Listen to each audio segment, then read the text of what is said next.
right, welcome to another episode of Piecing It Together, the podcast where we take a look at a new movie and try to figure out what movies might have inspired it. And today on the show, we are talking about Freaky Tales, the new movie from Anna Boden and Ryan Fleck. And obviously, at least partially inspired by Too Short, which is pretty damn fun. But this is a really fun movie, and I'm glad to be talking about it. Joining me is Jason Harris from Awesome Movie Year. I know this is one of his favorite movies of the year so far, and we had a great conversation. We got into a lot of puzzle pieces on this one. It's like an anthology film, so there's a lot of different areas to go to as far as what inspired the whole movie, what inspired the individual segments. So we get into a lot of stuff on this one. Before we get to it, I do want to remind you, as always, to make sure you are subscribed to Piecing It Together wherever you listen to podcasts, and follow us on social media at Piecing Pod. With that said, let's get to our conversation about Freaky Tales. Jason Harris is back with us, and he's going to tell me some freaky tales. Oh, I hope this one is the X-rated version. My first one involves a motel room, a lot of pudding, 3 different types. Do you want to know the types? Strawberry, tapiocas, and bread pudding. No one saw that coming. Wow. And a bunch of whores who were working for free. Oh, there we go. All right, very good. Let's get on to the movie Freaky Tales, which what happened to this movie? I was looking it up before we actually got to this recording because we both watched this a couple of weeks ago. We haven't had a chance to really talk about it yet, but we had talked about talking about it. So I finally got around to a little bit of research. This thing premiered at Sundance 2024. What happened to this movie? I mean, when the preview came out, I was like, that looks interesting. And I watched it, and what I really liked about it was just how specific it was to the time and place, Oakland 87. And it's an anthology movie. Those are hard to track, I guess, a lot, but it should have found a nice home. I should also say, Dave, I watched this maybe a month ago. I'm looking at my pieces right now. This is going to be a tough one for me. How am I going to even do this at this point in time? Yeah, it's going to be a sloppy episode for everyone listening. Jason saw this a month ago. I saw it a couple of weeks ago. Also, I probably should have told you in advance, but I kind of organized my puzzle pieces a little bit based on the segments. Right. I have some that are overall the whole movie and then some that are specific. So I'll kind of shout out what they're for as I'm getting to them and kind of group some of them together. But that being said, it's going to be a little bit of a messy movie, but this is the directors Anna Boden and Ryan Fleck. They did Half Nelson, a couple other good indies, and then kind of got swallowed up into Marvel with Captain Marvel. And now That's so bad, that movie. Yeah, it's terrible, but we don't always see those filmmakers get a chance to go back to something a little bit more indie for a change, which that's very refreshing about this. But as you said, what happened to this movie? Yeah, so exactly. Get ready for the Marvels too. At least they got to make it. So I like it. I mean, yeah. I know you're doing your top 10 half-year episode. I imagine this is on there. It would be on mine, that's for sure. This it might make it. It might be like just under, but it's definitely one of the movies this year that I really, really enjoyed. But let's get to some puzzle pieces. What do you have for your first one? All right. So this is broken up into 4 segments. And the first segment's about punks fighting Nazis and the San Francisco punk music scene of the 80s. And that took me, when we did Wayne's World on Awesome Movie Year, did a lot of research and Penelope Spheris. And if you look back, I think it was her first movie, Suburbia, not the Linkletter movie based on the play, but Suburbia is about a bunch of punks, bunch of rapscallions on these streets, and they're just trying to make it.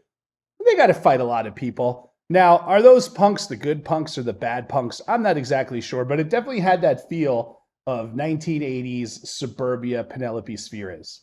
Yeah, I think that's a really great one. I was also thinking, just to kind of jump right on board with that, I was thinking to go to a documentary, Decline of Western Civilization, and that same vibe. And same director. Yeah, exactly. That's why I bring it up. And then I'll also jump away from that to just another puzzle piece dealing with this same first segment.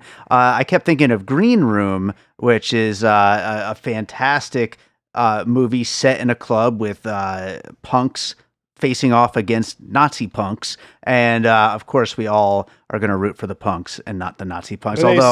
They do say "Die you Nazi scum" in here, right? Yeah, so that's I love it. Classic, yeah, absolutely. Yeah, we love to see Nazis get punched in the face, and and in real life too. Yes, punch a Nazi, make our day.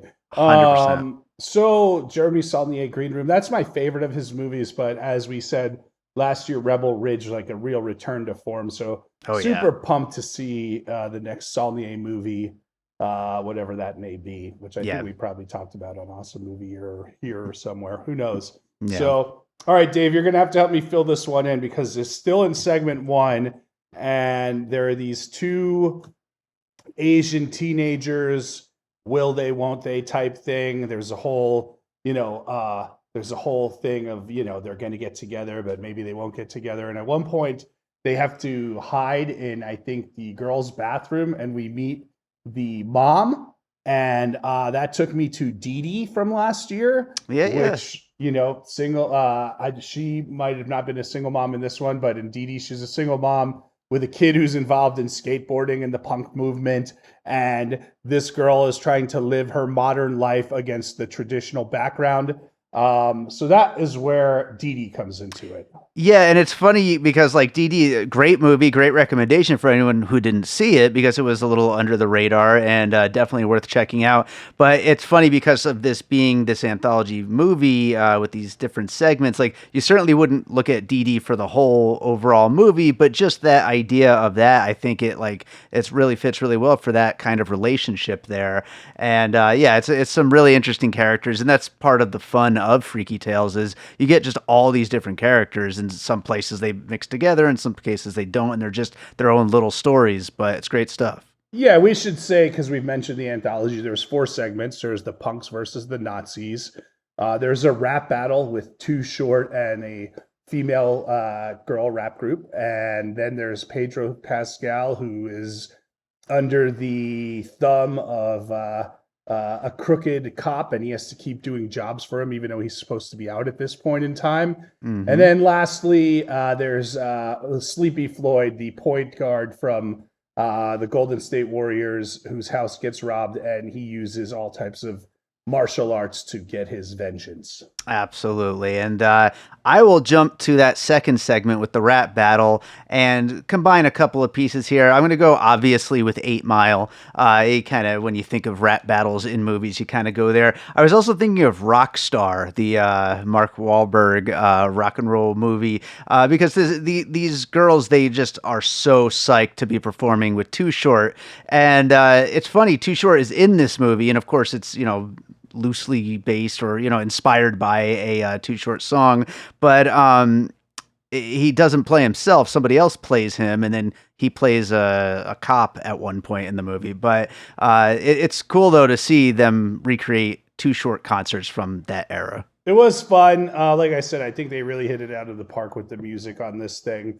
In that segment, I also had 8 Mile, but instead of Rockstar, I'll go to House Party. Yeah, right there. that works I too. mean, they're like a female Kid and Play in the way that they rap and the way that they kind of bounce off of each other. And just the vibe and the energy of it is like that early 90s / late 80s house party, even though this one's at a club. Mm-hmm. So this definitely brought me back to that film. Good stuff there.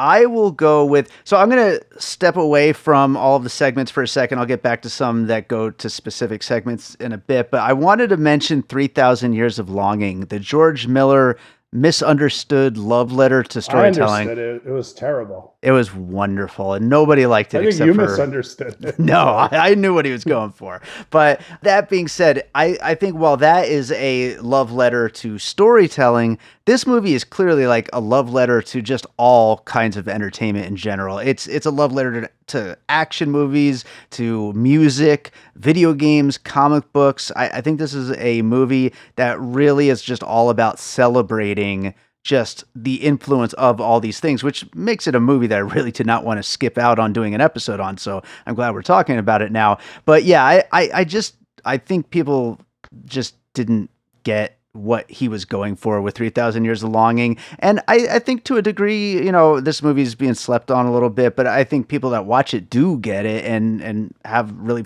a lot of fun with that idea of having fun with entertainment. Well, this might be being slept on, but 3,000 Years of Longing wasn't slept on. It was just a flop. Yeah, it was just follow-up to Fury Road. So I do like the concept of like celebrating art, and there's you chose that one. I think you love to bring up Inside Llewyn Davis, right? You could pick anything of any type of art.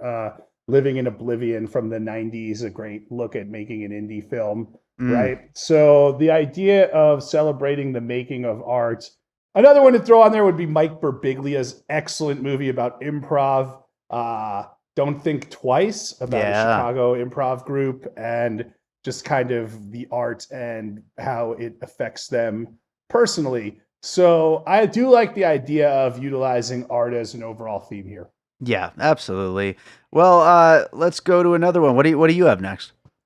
Well, I mean, I guess we could go to this overlay of the whole thing where there's this like kind of mist, this like neon mist in the air, this Oakland A's kind of neon green mist, and that's kind of what's causing the town to kind of get topsy turvy. And of course, on Awesome Movie Year, we covered The Fog, Hell which yeah. took place, I think, in the same area, right, in the bay up there, and Yeah. there was a big portion of that was involved with arts because she was a DJ, right, and everything. So, and the Fog was messing people up. So I thought the Fog was a real kind of influential piece on this. Yeah, I think that's a great one. I hadn't thought of it. I wish I had because that's like perfect. But it makes me wonder what else that fog was causing all the people to do in Oakland. Because there's obviously other stories. If this movie had been a hit, they could have went and told other stories from other things going on in that town at this moment in time. But yeah, The Fog is just such an awesome looking movie and just a great movie. I love The Fog. I'll go to the third segment, which obviously, listening to Piecing It Together, you know that there are going to be spoilers, so everybody's spoilers coming. But how did they hide the Tom Hanks cameo from me? That was pretty cool. Yeah, it was great, and like we're so used to being shown every single thing that's going to happen in every movie that we watch, and when he showed up and he was just kind of this goofy video store clerk, it was just wonderful. And obviously, he's got a great moment where he's talking about his top five list of underdog movies, and that made me think of High Fidelity coming up with top fives, and Yeah. so I wanted to throw Also that one. based around the love of art. I don't remember. Did we ever get to hear his number one underdog movie? I don't think so. I think it was, yeah, I think it stopped at that point, and then all Because the it other was stuff cool what happened. happens with Yeah, that, yeah, and everything. So good stuff. I like that too. Um, yeah, my pick for that segment, I have a few of them, but I really don't remember all of them, Dave. So, so I'm gonna have to go with Kill Bill right there. Yeah, The bride is out for revenge on those who wronged her, and in this case, it's Pedro Pascal. He's about to mess some people up who wronged him in many, many ways. There's the personal connection, his wife, right? Was it his wife who is no longer with us in this yeah, movie? This is what happens after it's been a month, but Kill Bill's definitely on my list there.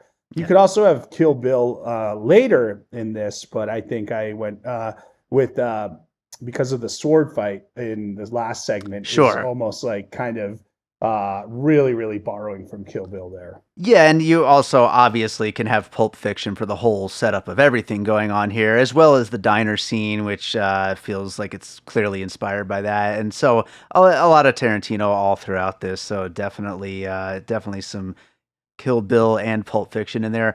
I will go to a movie I did not like very much, but I think this did a thing much better. That is Maxine, the third in the X and Pearl trilogy with Mia Goth. But what it did was it took this very specific moment in time and it mixed like a lot of like real people from that moment of Hollywood with like these fictional characters and fictional events and some real events and just kind of all mishmashed it together for the sake of a fun movie. And this did that, I think, so much better. And having those little bits and pieces of real stuff mixed in there just kind of helps paint the picture of where you're at and kind of makes the whole thing kind of more richer. That works for me. I agree with you. Maxine was my least. I thought those worked in Descent. The first was the best, and then Sure. the other two, the lesser returns in the order I would like. X, Pearl, and then Maxine of that group. Yeah. But we should talk about you. We keep talking about the form, the anthology form. Four Rooms is probably the most apt comparison there because that is four segments. Do you have any favorite anthology movies? Obviously, we covered the 10 on Awesome Movie Year, so I know that would be one of yours. Yeah, But yeah. what else do you like in that kind of subgenre? That's a really good question. I mean, Coffee and Cigarettes is a lot of fun. I mean, one thing that I think this was pretty clearly inspired by that would fit the mold is Sin City, which, gets that multiple stories that have loose connections, but essentially work as separate pieces. Yeah, I mean, in that regard, like I would go to Dazed and Confused, which is one of my Sure. favorites, or there's a lot of that kind of hangout. I mean, even Boogie Nights in its own way with all those characters. But the one that I'll choose besides that for the anthology is another one that's really based around a city, which would be New York Stories, which has a Coppola, a Woody Allen, and a Scorsese segment. Oh, yeah. And the Scorsese segment's about a painter who's obsessed with his art. So bringing it back to that. There you go. There you go. Yeah, I like when I Played do by that Nick stuff. Nolte. He's Yes. grizzled. I'm just trying to fucking play there. Thank you for that, Jason. Let's see. What else should I go with? Well, for segment 4, I was thinking some uncut gems with crime movie, meaning, the world of basketball. So I threw some uncut gems in there. Okay, I'll go with that. I went with segment 4, which I think was the best segment. What would you say was the best segment? I mean, I really that Tom Hanks cameo was just so much fun and everything surrounding it. I thought Pedro Pascal was really good in this, even though I think he's just so overexposed at the moment. But I thought he was really good, so I maybe would go with segment 3, but segment 4 is great though. So, segment 4 has that most classic revenge of you wronged me and my family, so now I'm coming after you. So I went right to the excellent Steven Soderbergh movie, The Limey with Terrence Stamp. Mm, Tell him I'm coming. Tell him I'm coming. And he wonderful. gets his revenge on Peter Fonda the same way. Wow, that's crazy. I don't know what happens. Yeah, I've never seen you do that before. Wow. My screen just fogged up after my Terrence. I wonder if I spit on my camera with that or something like that. That was amazing. Oh, wow. But The Limey's amazing. You should watch it. It's one of those great kind of grizzled revenge thrillers, and Sleepy Floyd is playing our Terrence Stamp character here. Yeah, yeah. I haven't seen it in a long time. I should rewatch that movie. Also for that final segment, I was thinking of Dolomite, the way he's just doing all those really exaggerated, terrible karate moves and stuff like that, and just it gets really over the top in a very fun way. Yeah, that could work. I would have gone to Black Dynamite for that myself. I Sure. think it even fits. But I'm surprised that violence is really pretty great. The kills are awesome. Yeah. And Dave, you love Peter Jackson's Splattercore, so I'm surprised you didn't have Bad Taste on there, which I had All on my right. list. Nice. There's some really, really good kills. Don't mess with Sleepy Floyd and his Sword of Doom. Wow. There you go. There you go. I am out of pieces. We kind of jumped all around the place, and so I'm realizing I actually did get everything out that I planned on. Did you have any others you wanted to mention? I had the Foot Fist Way for that last one, also similar in that kind of, hiya style stuff. Sure. And I have down here, but you can figure them out because I can't, Dave, because it was a month ago. I had Airplane. So was Mhm. that maybe, you know why that was? That might have been because Kareem Abdul-Jabbar utilizing a basketball player with Ah, a different skill set and there you everything. go. Yeah. I had The Score, which was the Robert De Niro, Marlon Brando, Edward Norton movie where they're robbing something. So there are I, a bunch of robberies here. So maybe that's, interesting. yeah, I'm Yeah. not exactly sure. I watched that movie opening weekend, and I think I forgot the entire movie the second I got out of the theater. So I don't know.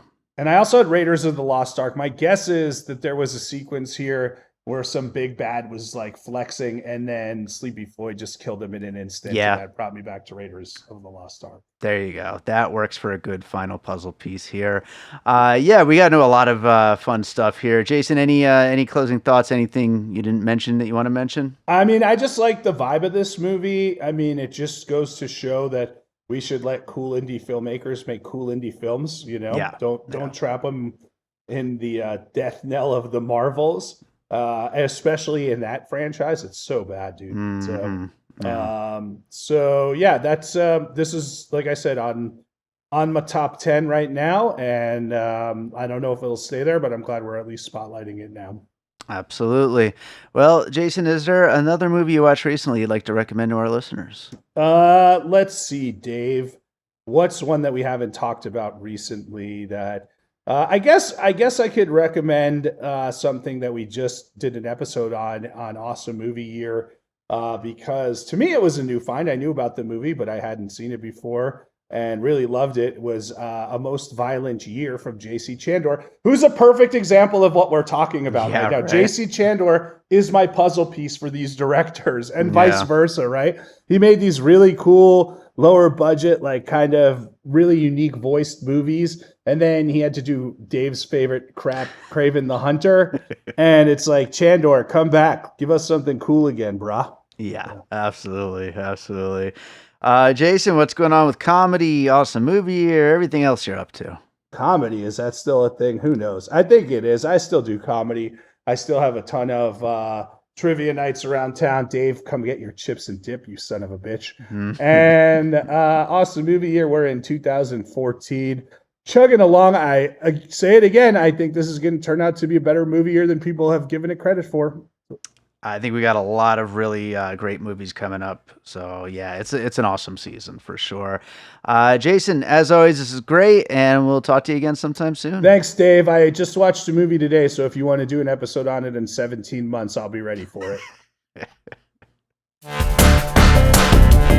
All right, so I hope you enjoyed that conversation about Freaky Tales. Thank you to Jason Harris for joining me on that one, and thank you to all of you for listening. If you're enjoying piecing it together, make sure you are subscribed wherever it is that you're listening. Also, maybe drop us one of those 5-star ratings and reviews. That would be very helpful. Make sure more people check out the show. You can follow us on social media at Piecing Pod. Check out the Popcorn and Puzzle Pieces Facebook group, where we continue the conversation about all the movies we talk about here on the show.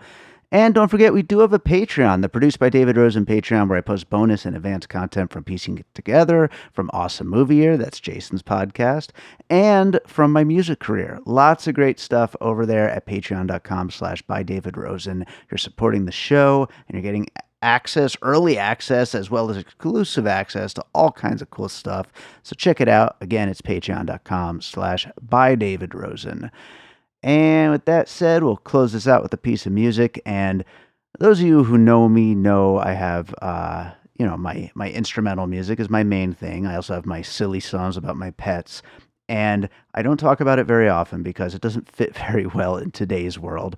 But I also have a long history of making very ridiculous, stupid comedy rap music with my buddy Demise, and we have a few other side projects as well, but that's the one that kind of still exists to this day. We might even make another album one day, we'll see. But if you're making a movie that is inspired by Too Short, I gotta play us out with a song inspired by Too Short. So this is a song from Demise and D-Rocks, my comedy rap group. I will play it. I will never speak of it again. This is called D&D's Bitches. Hope you enjoy it, and we'll be back with more Piecing It Together real soon.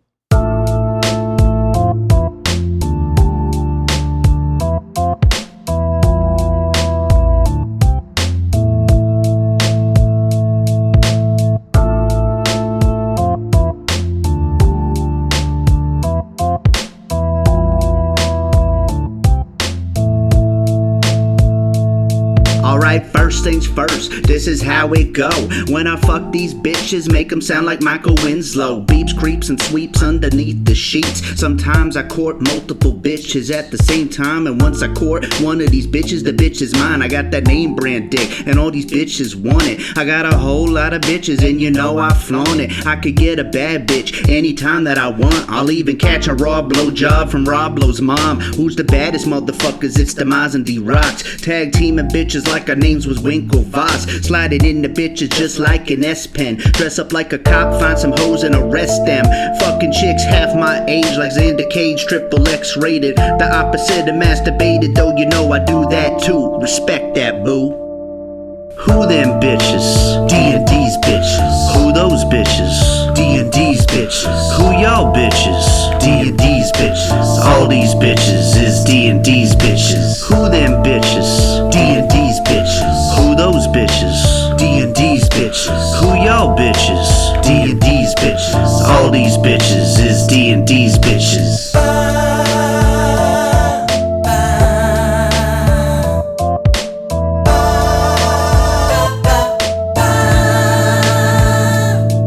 Got bitches, hoes, yeah, you know the game. Yo, it's the Mons, motherfucker, yeah, you know my name. I be unzipping it, gripping it, flipping it, sticking his dick till they come. Cause I be showing and proving the hoochies I can work their pearl tongue like quick. All these bitches wanna jump on this dick, but I be getting them off with just a flick of the wrist. I ain't trying to kiss, just trying to get at them tits. And I don't care if they fuss, just trying to get in them guts. Put Vaseline on my nuts so they can slide right in. There ain't no need to worry about all the places that they been. Standing in a dark room, only lit by scented candles, trying to get a cam date from that hooker Stormy Daniels. Gotta harem and they say I gotta share them, because it ain't no fun if the homies can't get none. But get your own bitches, boy, you can't get these. These bitches right here is D&D's.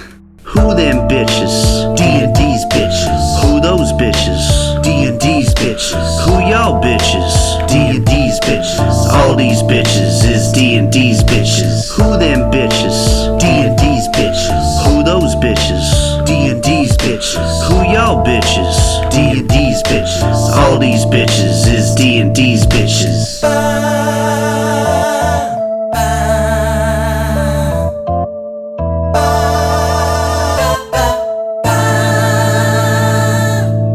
Everybody knows that I'm a sexy motherfucker. More bitches call me daddy than Jim Bob Duggar. When I fuck a chick, she screams like, oh my god, because my dick got ribs like a corn on the cob. You think my rhymes are corny? Well, I don't really give a shit, God, cause making ha-has about your tatas is my job. Get a blow job or a rim job, but I ain't got a real job. Pimping bitches and rapping and killing people for cash. When I ain't working or sleeping, then I be getting that ass. You know I get bitches like Alice and Matt. That's a fact, I beat bitches till they starts to crack. And I know it's not nice, but it's the life I live. Jewish Dave been a gangster since a snotty-nosed kid, coming at you with sick shit, a little bit misogynistic. Ever since he died, I got all Mr. Rogers bitches. I'm not even sure if that even rhymed, but I'm keeping it. Hey yo, who them bitches? D&D's bitches. Who those bitches? D&D's bitches. Who y'all bitches? D&D's bitches. All these bitches is D&D's bitches. Who them bitches? D&D's bitches. Who those bitches? D&D's bitches. Who y'all bitches? D&D's bitches. All these bitches is D&D's bitches.